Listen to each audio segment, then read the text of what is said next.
I read the books growing up and I've seen the movies like a million times, and we've been during this rewatch I've been having to like pay really close attention so I can talk about them, but it's like funny because I feel like I could one quote all of the movies and two basically like watch them with my eyes closed. Like I know everything that's happening on the screen, so I'm like, okay.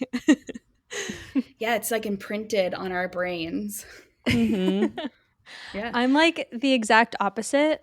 I never read any of the books, still have not.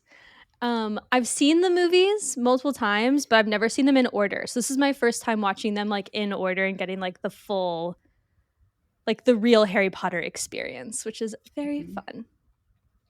So what about the books that like keeps you from taking that on because they're so long, there's so many of them? Where's the disconnect?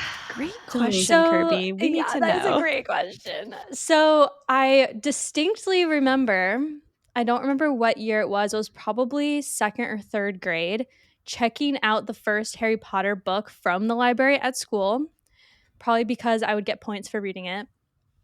And then just like starting the book and just like not being interested in it for whatever reason. I don't know. Yeah. After watching the movies and obviously like being a fan now, I'm like, why did I not read them? But yeah, I just never have, and maybe I will. I don't know. Yeah, You I've been definitely getting should.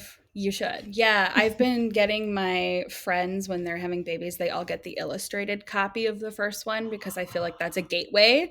It's such a fun present. It's beautiful. And then I just inscribe it, for, your future magical moments with your mom or your dad. And so that's how I'm kind of like trying to infiltrate the next generation. That is Like, so Oh my cute. gosh.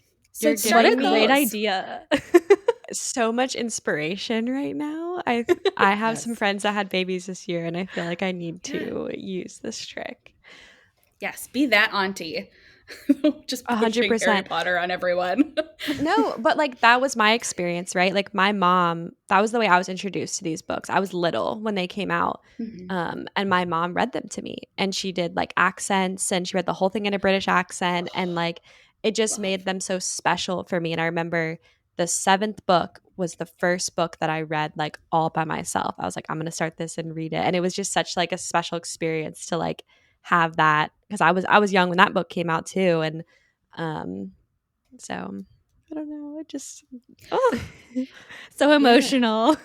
It is. It is. Mhm. It's tied to so many childhood memories. Do you think that if you don't read it as a child growing up that you just don't get into the books? Is it No. also I for don't adults? know. I I think it's think also for so. adults. Okay. Yeah.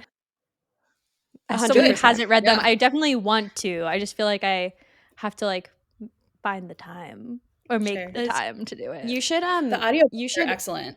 yes, that's what I was gonna say. You should get the That audiobooks would be because good.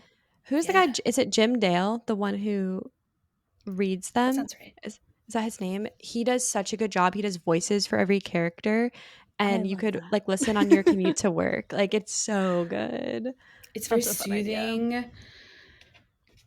Highly, when I'm highly sitting in recommend. traffic, I'm like, oh yes, nice little British accent.